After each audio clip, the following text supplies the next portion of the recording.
Nunca olvidará ese día, ni el frío que le calaba los huesos, ni los ojos que la miraban con desprecio, ni las palabras que se clavaron en su alma como cuchillas. Ana tenía apenas 19 años, y aunque era joven, ya sabía lo que significaba luchar por sobrevivir. Había trabajado duro toda su vida para ganarse el pan, pero nada la preparó para la humillación que vivió aquel invierno. Frente a todos, en la mansión donde trabajaba como niñera, la señora Valeria, esposa del poderoso empresario Andrés Santamaría, la había contratado para cuidar de su hija menor, Isabela, una niña dulce y sensible, de apenas 6 años, con la que Ana creó un vínculo casi maternal. Durante más de un año, Ana fue más que una empleada. Vivía en la casa, conocía cada rincón, cada rutina, cada silencio cargado. Veía cosas que nadie más notaba. Las lágrimas de Valeria en el baño, cuando pensaba que nadie la escuchaba, las ausencias constantes del señor Andrés y la soledad que Isabela escondía detrás de sus dibujos coloridos. Pero todo cambió el día en que desapareció un collar de diamantes, un collar de valor incalculable, herencia familiar, que Valeria guardaba como un tesoro. La noticia se esparció como pólvora por la casa. Alguien lo había robado. La tensión era palpable. Los empleados eran mirados con sospecha, y Ana, que había salido por unas horas a visitar a su madre enferma, fue recibida al regresar con una acusación directa y sin pruebas.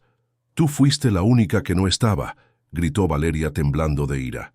«Y nadie más tuvo acceso a mi habitación». Ana no entendía, lloraba, suplicaba que revisaran cámaras, que buscaran mejor, que no podía ser ella. Pero nadie quiso escucharla, ni siquiera Andrés, que solo cruzó los brazos y dijo con frialdad: «Si no tienes nada que ocultar, no tendrás problema en irte ahora mismo». Así, sin una investigación, sin una oportunidad de defenderse, la echaron de la mansión con apenas una mochila en la espalda y lágrimas quemándole la cara. Ni siquiera le permitieron despedirse de Isabela, que lloraba detrás de la ventana, golpeando el vidrio con sus pequeñas manos mientras la veían subir a un taxi bajo la lluvia. Ese fue el comienzo del fin. Ana perdió su trabajo, su dignidad y con el tiempo también a su madre, que no soportó la angustia de ver a su hija arruinada por una mentira. Los rumores se esparcieron por todo el vecindario. Nadie quiso contratar a la ladrona de la Mansión Santamaría. Pero Ana no se quebró. Años después, en silencio y sin descanso, reconstruyó su vida. Estudió por las noches, trabajó limpiando oficinas por las mañanas y logró terminar una carrera en psicología infantil. Nunca dejó de pensar en Isabela, en sus dibujos, en la forma en que la niña se aferraba a su cuello cada noche antes de dormir. Un día, mientras revisaba redes sociales, vio una imagen que la dejó sin aliento. Isabela, ya adolescente, estaba en una conferencia escolar. Y justo cuando Ana pensaba que todo había quedado atrás, lo impensable ocurrió. Antes de contarte lo que Isabela dijo en esa conferencia que sacudió a toda la élite de la ciudad, no olvides suscribirte al canal y dejar tu like si esta historia ya te ha atrapado. Lo que viene a continuación es aún más impactante. Isabela sostenía el micrófono con ambas manos, como si temiera que se le escapara el valor en cualquier momento. Tenía 16 años, los ojos firmes pero húmedos, y una audiencia frente a ella que no sabía lo que estaba a punto de escuchar. Era el día de la presentación final del proyecto escolar de oratoria, donde los alumnos debían hablar sobre la verdad que cambió mi vida. Nadie, ni siquiera sus padres, imaginaba que su discurso sería una bomba cargada de memorias, heridas y una confesión que llevaba años pesando en su pecho. Yo tenía 6 años cuando mi mejor amiga desapareció de mi vida, comenzó Isabela mirando al frente con la voz temblorosa. Se llamaba Ana, y la echaron de mi casa como si fuera una delincuente. Un murmullo recorrió la sala. En primera fila, Valeria frunció el ceño, y Andrés, visiblemente incómodo, bajó la vista. Pero Isabela continuó: «Nadie me dejó despedirme. Seré ella. Nadie me explicó por qué. Solo supe que de un día para el otro ya no estaba. Y me dijeron que no podía hablar más de Ana porque era una ladrona». Se detuvo. respiró hondo. Luego miró directamente a sus padres y dijo: «Pero yo recuerdo cosas que ustedes no sabían que yo veía». Silencio absoluto. Recuerdo la vez que escuché una discusión entre ustedes. Mamá decía que necesitaban inventar algo para sacar a Ana de la casa porque ella ya sospechaba. Yo no entendía de qué hablaban, pero lo anoté en mi cuaderno de dibujos. Luego desapareció el collar. Y esa misma semana vi al tío Ernesto guardando algo brillante en su maletín. No lo dije. Era una niña. Tenía miedo. Pero ahora sé que Ana no robó nada. Y ustedes lo sabían. La sala estalló en murmullos. Algunos padres tapaban la boca con las manos, otros grababan con el celular. Valeria se puso de pie, furiosa. Andrés intentó calmarla, pero Isabela alzó la voz. «Déjenme terminar, esta es mi verdad, y ustedes me enseñaron que la verdad siempre debe decirse. Ana no estaba ahí para escuchar esa confesión, pero no por mucho tiempo. Porque ese mismo video se volvió viral. Fue compartido, comentado, analizado por miles de personas. Algunos recordaban el escándalo del pasado. Otros solo se dejaban conmover por la valentía de la joven. Y entre los millones que vieron el video estaba Ana. Ella lo encontró por casualidad, en una madrugada de insomnio. Apenas vio el rostro de Isabela, supo que era ella. Sintió un golpe en el pecho, y cuando empezó a escuchar sus palabras, todo lo que había reprimido por años brotó sin control. Lágrimas, rabia, alivio, incredulidad. La niña que una vez cuidó, ahora la defendía frente al mundo. Pero lo más impactante vendría después. Al día siguiente, periodistas comenzaron a rondar la mansión Santa María. Querían saber la versión de los padres, pero ambos guardaron silencio. Mientras tanto, Isabela publicó una carta abierta en sus redes sociales. Decía que estaba dispuesta a encontrar a Ana, pedirle perdón públicamente y ofrecerle algo que nadie más le había dado. Justicia, Ana no sabía si responder. Había enterrado ese capítulo de su vida bajo capas de dolor. Pero una parte de ella necesitaba cerrar ese ciclo. Fue entonces cuando decidió hacer algo que nadie esperaba. Apareció en un programa de televisión local, invitada por una periodista, que había seguido el caso. «No vengo a vengarme», dijo frente a las cámaras. «Vengo a recuperar mi voz». La entrevista con Ana se volvió el segundo video más visto del país esa semana. Contó su versión, habló de lo que vivió, de cómo le costó reconstruirse, de cómo su madre murió sin saber la verdad, y entre lágrimas agradeció a Isabela. «Esa niña fue lo único bueno de esa época. Saber que no me olvidó es más de lo que esperaba». En los días siguientes, los medios explotaron con el escándalo. La fiscalía incluso reabrió el caso del robo del collar y comenzaron a investigar al tío Ernesto, que años atrás había sido acusado en silencio por otros empleados por manipular cuentas de la empresa Santa María. Pero el momento que todos esperaban aún no había llegado. Isabela y Ana aún no se habían reencontrado. El día del reencuentro no fue planeado por productores ni por campañas de redes. Fue una llamada, sencilla, íntima, nerviosa. Ana no sabía qué decir al principio. Marcó el número que una periodista le había facilitado y esperó. Del otro lado, la voz de Isabela, ahora más madura pero aún reconocible, dijo con ternura: «¿Ana? ¿Eres tú?» Silencio. Ana se llevó una mano al pecho, como si las palabras hubieran tocado directamente su corazón. «Sí, mi niña. Soy yo». Ambas rompieron a llorar. No había reproches, no había máscaras, solo dos almas heridas intentando sanar. Hablaron durante más de una hora, recordando canciones, juegos, cuentos antes de dormir. Isabela le pidió perdón tantas veces como años habían pasado. Ana solo respondía con la misma frase: «No tienes la culpa, mi amor. Tú eras solo una niña». Días después, acordaron verse en un parque discreto, lejos de las cámaras y los curiosos. Cuando Ana llegó, vestida con sencillez pero con una elegancia natural que el tiempo no había podido apagar, vio a Isabela sentada en un banco, abrazando un cuaderno de dibujos gastado por los años.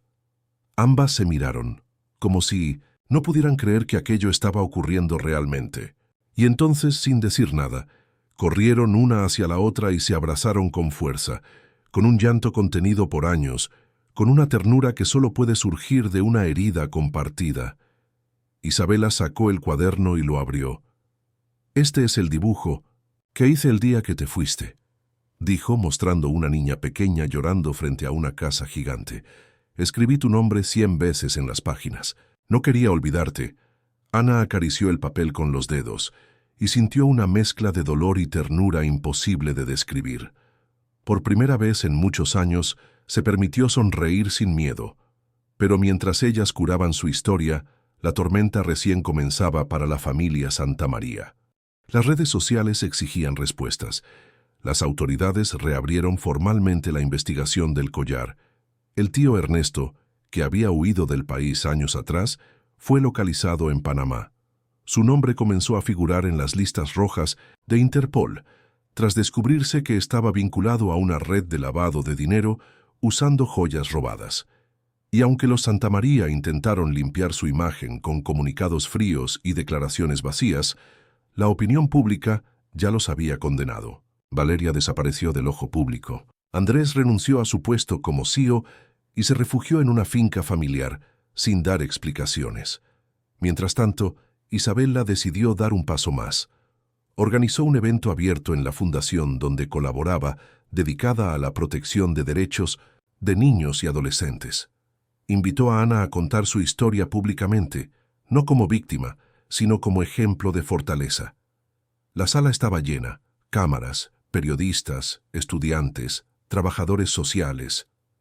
Todos esperaban escuchar a la mujer que fue echada como ladrona y regresó como símbolo de justicia. Ana subió al escenario con la frente en alto. «No vengo a hablar de venganza», dijo. «Vengo a hablar de verdad, de heridas que solo pueden sanar cuando se nombran. Durante años viví con miedo, con vergüenza de algo que no hice, pero hoy estoy aquí para decir que nadie puede quitarte tu dignidad si tú decides mantenerla viva». El público aplaudió de pie. Algunos lloraban. Isabela no apartaba la mirada de ella, con una mezcla de admiración y gratitud, y mientras el evento terminaba, un joven se acercó tímidamente a Ana. Era periodista de un medio internacional y le propuso escribir un libro con su historia. Al principio, ella dudó, pero luego pensó: «Tal vez mi historia pueda ayudar a otras Anas que fueron calladas», aceptó. Pero en el fondo, Ana sentía que aún faltaba una última pieza por cerrar. Una conversación pendiente. Un rostro al que no había vuelto a ver desde aquella tarde lluviosa en que la echaron sin compasión, el de Andrés Santamaría. Y ese encuentro estaba a punto de suceder. Andrés Santamaría nunca imaginó que, algún día, tendría que enfrentar a la mujer que él mismo expulsó como si fuera escoria. En sus círculos empresariales, siempre había sido visto como un hombre firme, exitoso, respetable. Pero detrás de los trajes caros y la voz de mando, existía un hombre que construyó su imperio sobre decisiones frías y silencios convenientes. Y uno de esos silencios tenía nombre: Ana. Cuando vio su rostro en televisión sereno pero firme, algo dentro de él se removió.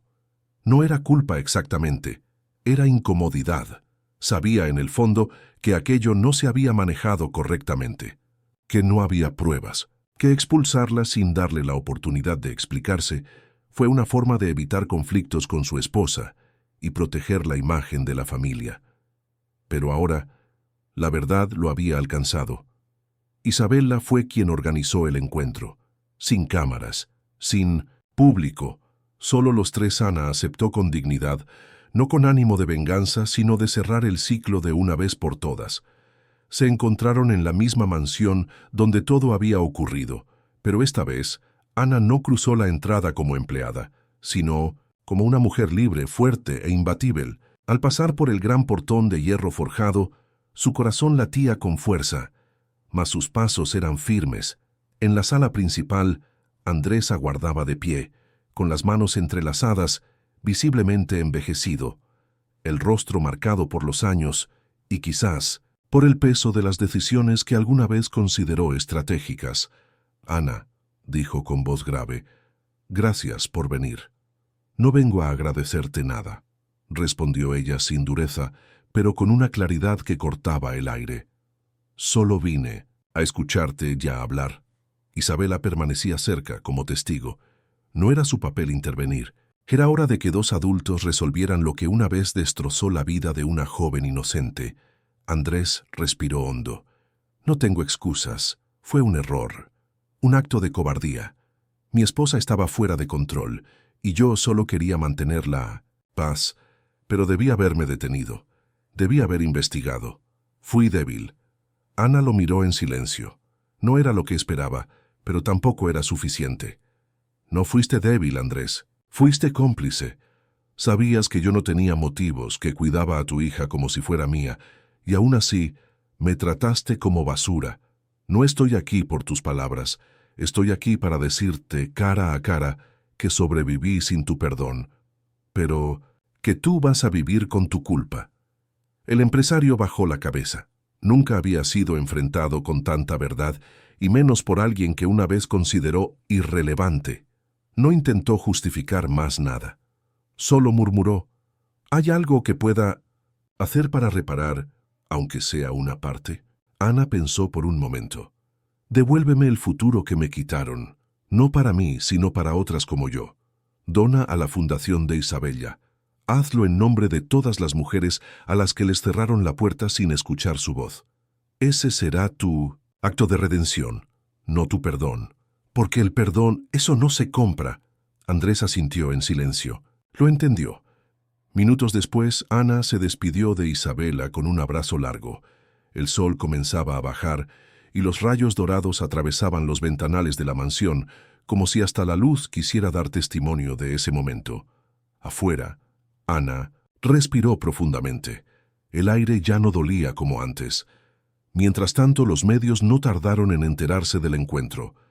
Pero Ana no dio entrevistas. Se mantuvo firme en su decisión de no alimentar el espectáculo. Su historia ya estaba contada. Su verdad ya era libre. La fundación comenzó a recibir donaciones masivas. Mujeres de todo el país compartieron sus propias historias inspiradas por la suya. Ana se convirtió, sin buscarlo, en un símbolo de resistencia silenciosa, de dignidad invencible. Pero quedaba un último gesto, uno que Isabela preparaba con esmero, un evento público donde revelaría el contenido de su nuevo libro dedicado completamente a Ana. No era un libro de escándalos, era un homenaje, una reconstrucción sincera del amor, la injusticia y la memoria. Y ese evento cambiaría aún más vidas de lo que ambas imaginaban. La noche del evento llegó. Era una gala discreta, elegante, organizada por la Fundación Voces Invisibles. El auditorio, adornado con luces suaves y flores blancas, estaba lleno de personas que, de una forma u otra, habían sido tocadas por la historia de Ana. Ya no era solo la historia de una injusticia, era ahora el retrato de una generación entera de mujeres silenciadas, descartadas, olvidadas. El evento tenía un propósito claro: lanzar oficialmente el libro de Isabela, titulado La niñera que me salvó. Entre los presentes había periodistas, activistas, educadores, artistas y hasta autoridades públicas. El nombre de Ana había traspasado los límites de la polémica y se había convertido en un símbolo de la verdad incómoda. Miles de mujeres viven marcadas no por su culpa, sino por la falta de poder para defenderse. Ana llegó acompañada de Isabela, ambas de la mano, bajo una ovación de pie. No hubo flashes agresivos ni preguntas invasivas. Aquel ambiente era de respeto, casi sagrado. El primer orador fue un escritor y sociólogo que colaboró en la estructura del libro. Leyó un fragmento de la introducción. Este no es un libro sobre el pasado. Es un mapa emocional de una injusticia convertida en fuerza. Es la historia de una mujer que eligió vivir con dignidad cuando le robaron todo lo demás. Esta es la historia de Ana, pero también es la historia de todas las mujeres que siguen siendo culpadas sin juicio, señaladas sin prueba y silenciadas sin piedad.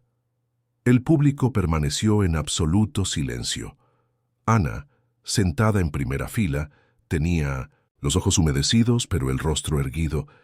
Después fue el turno de Isabela. Subió al escenario con el libro entre las manos. Respiró hondo y habló.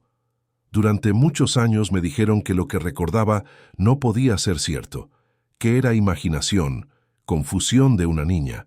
Pero yo supe siempre que había visto una injusticia. Esta historia fue escrita para devolverle a Ana algo que le fue arrebatado, su lugar en el mundo, su verdad. Pero también la escribí para que ninguna niña tenga que crecer creyendo que su voz no importa. Los aplausos llenaron el auditorio.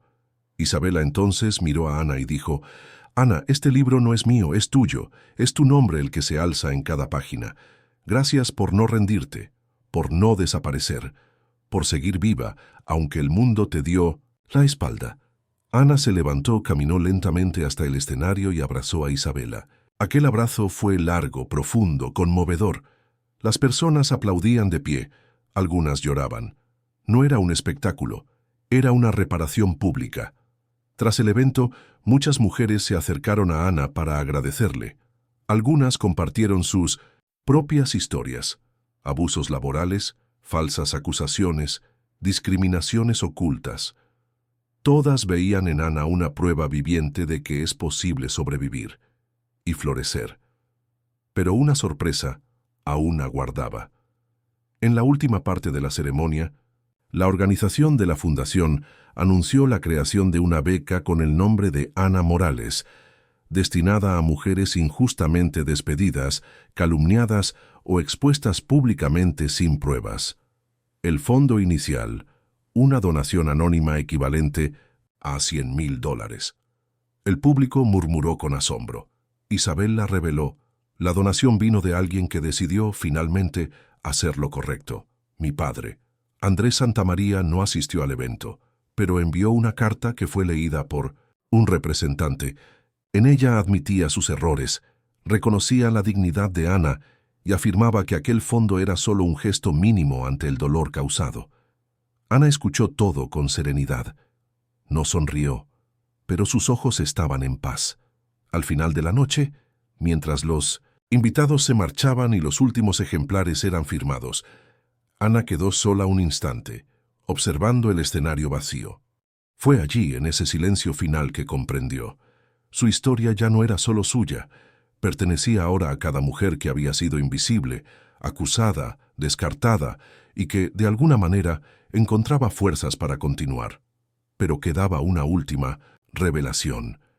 Un detalle olvidado por todos, menos por Isabela. En el último capítulo del libro había una frase manuscrita: «Un día te echaron como ladrona, pero para mí siempre fuiste la única que no robó nada. Tú me devolviste el amor que en esa casa nadie más me daba». El libro se convirtió en un fenómeno inesperado. No era solo una historia conmovedora, era una verdad que miles de personas sentían como propia. En pocos días, alcanzó los primeros puestos de ventas, fue traducido a varios idiomas y adoptado por universidades como ejemplo de literatura testimonial con impacto social. Ana, por primera vez en su vida, fue invitada a hablar en espacios donde antes jamás habría tenido voz: congresos, foros de derechos humanos, instituciones educativas. No hablaba como víctima, sino como testigo de lo que ocurre cuando la dignidad es enterrada bajo el peso del prejuicio, y cómo puede renacer. Pero el verdadero giro final no vino de las cámaras ni de los eventos, ni siquiera de los libros. Ocurrió en un aula pequeña, en una escuela pública de las afueras de la ciudad, donde Ana fue invitada a dar una charla sobre resiliencia. Entre los niños que la escuchaban con atención, había una niña que no apartaba la mirada de su rostro. Al terminar la charla, la pequeña levantó la mano y preguntó: «¿Y tú volviste a ser feliz?». La pregunta desarmó a Ana. No porque no tuviera una respuesta, sino porque nadie se lo había preguntado de forma tan pura. Se arrodilló frente a la niña, le tomó la mano y le respondió con ternura: «Sí, volví a ser feliz. Pero no como antes. Soy feliz ahora porque aprendí a no cargar lo que no me pertenece, porque encontré personas que me recordaron que yo valía, aunque otros me hicieran creer lo contrario». La niña sonrió, y en ese instante, Ana comprendió que su verdadera reparación no estaba en el dinero, ni en las disculpas públicas, ni en los reconocimientos. Estaba en ese tipo de conexión humana que ninguna injusticia puede robar.